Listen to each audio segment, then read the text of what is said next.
خاص کر ہمارے پنجاب کے پارلیمنٹیرینز کے ساتھ فارم 47 شہباز شریف اور مریم نواز کی حکومت کر رہی ہے، اور اس پہ جو انٹیلیجنس ایجنسیز کے لوگ ہیں، جس پہ inter services intelligence ISI، MI، IB، special branch اور FIU، یہ پانچوں انٹیلیجنس ایجنسیز کا نام اس کے میں لے رہا ہوں کیونکہ کوئی معلوم نہیں ہوتا کہ ایک انٹیلیجنس ایجنسی اٹھاتی ہے اور وہ کسی اور کے پاس رکھتی ہے، سو لہٰذا نہ ان کی شناخت ہوتی ہے اور نہ پتہ لگتا ہے۔ میری بائیں طرف یہاں پہ ہمارے چودھری اعجاز صاحب موجود ہیں، یہ خود سابقہ پارلیمنٹیرین ہے، اور ان کے چھوٹے بھائی جناب حاجی امتیاز صاحب ہمارے پاکستان تحریک انصاف کے MNA، ان کو 2 دن قبل وہ اپنی والدہ محترمہ کو گاؤں میں ملنے جا رہے تھے جو کہ علیل ہے، انٹیلیجنس ایجنسی کی گاڑی میں آ کے ان کی گاڑی کو ٹکر ماری، ان کو وہاں سے نکالا اور اس کے بعد ان کو سرگودا اینٹی کرپشن اسٹیبلشمنٹ کے دفتر میں وہاں پہ تہخانے میں رکھا ہوا ہے، نہ ملاقات کرنے دے رہے ہیں، پریولیج فوکس چارجز ان کے اوپر رکھے ہیں۔ اسی طرح یہاں پہ ہمارے شیخ فقاز صاحب ہیں، میرے ساتھ احمد چٹھا صاحب ہیں، میرے ساتھ جناب یہاں پہ بلال بھائی ہیں، سب کے سب ساتھیوں کے خلاف انہوں نے ایک سے ایک کر کے پرچے دیے ہوئے ہیں،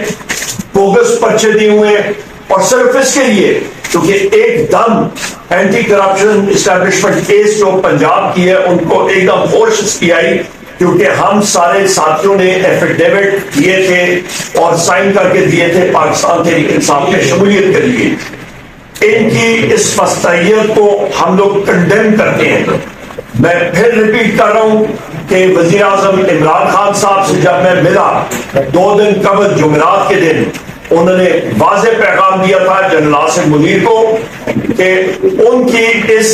رجیم کے ساتھ یہ بیٹنگ، یا پھر آپ سمجھ لیں کہ جو یہ رجیم اس وقت چل رہی ہے قوم 47 کی، ان کی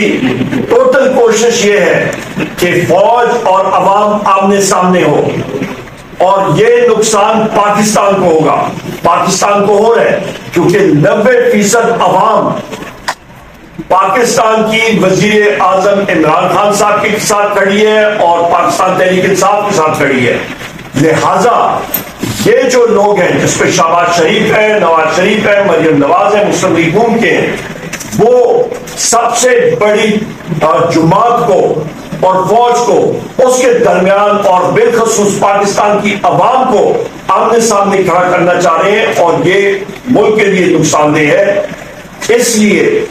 ایک سیٹ اپ جو اس وقت چل رہا ہے یہ غیر آئینی غیر قانونی ہے، اور اس کا واحد حل ہے کہ فل فور الیکشن ہونے چاہیے۔ یہاں پہ میرے ساتھ شیخ فقاز صاحب بیٹھے ہوئے، ان کی والدہ کے خلاف کیسز ہوئے ہیں، ان لوگوں کو شرم نہیں آتی،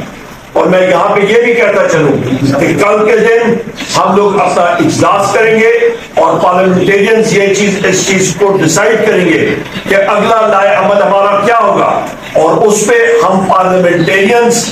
دھرنا جو ڈی چوک ہے یہاں پہ بھی ہم لوگ اس پہ بھی ہم لوگ ڈیسائیڈ کریں گے، چاہے وہ MNAs ہو، MPs ہو، بہت ساری اور چیزیں وہ ہم لوگوں نے ڈیسائیڈ کرنی ہے۔ پر واضح پیغام ہے گورنمنٹ کو کہ آپ ہوش کے ناخن لو،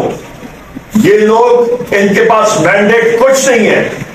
میں یہی بات کرنا چاہ رہا تھا، اور یہاں پہ میں ابھی اسد قیصر صاحب کو ریکویسٹ کروں گا کہ یہ آپ سے مخاطب ہوں، اور جو اوور آل اتحادی کے حوالے، ہمارے اتحادیوں کے حوالے سے صورتحال ہے اس کے اوپر بات کریں۔ بلوچستان میں جو